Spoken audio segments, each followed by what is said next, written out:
কখনো কি ভেবেছো আশাহীন অন্ধকারের ভেতর থেকেও মানুষ বেঁচে ফিরতে পারে? 2013 সালে নাইজেরিয়ার ডুবে যাওয়া একটি জাহাজে এমনই এক অলৌকিক ঘটনা ঘটেছিল। ভোর 4:30টায় একটি শক্তিশালী ঢেউ জাহাজটিকে উল্টে দেয়। মুহূর্তের মধ্যেই জাহাজ ডুবে যায় প্রায় 100 ফুট গভীরে। চারপাশ অন্ধকার, ঠান্ডা পানি, খাবার নেই, বাতাস নেই, চারদিকে শুধু মৃত্যুর নিশ্চয়তা। কিন্তু তার ভেতর একটি ছোট এয়ার পকেটে আটকে পড়ে হ্যারিসন নামের একজন মানুষ। 3 দিন বেঁচে ছিলেন। তিনি জানতেন না তিনি বাঁচবেন কিনা, জানতেন না কেউ আসবে কিনা, তবু তিনি হাল ছাড়েননি।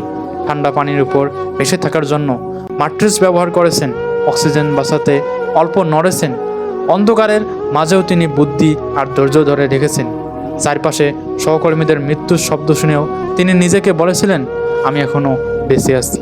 প্রায় 60 ঘন্টা পর যখন মানুষের হাত নড়তে দেখে, তখন সবাই বুঝে যায় আশা কখনো পুরোপুরি ডুবে না। এই গল্প আমাদের শেখায়, পরিস্থিতি যতই খারাপ হোক, বিশ্বাস থাকলে মানুষ টিকে যায়।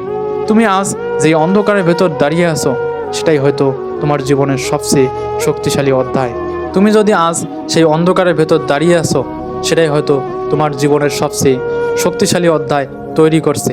তাই হাল ছাড়ো না, সময় আর সঠিক পরিশ্রমের মাধ্যমে আশা রাখো এবং এগিয়ে যাওয়ার চিন্তা করো।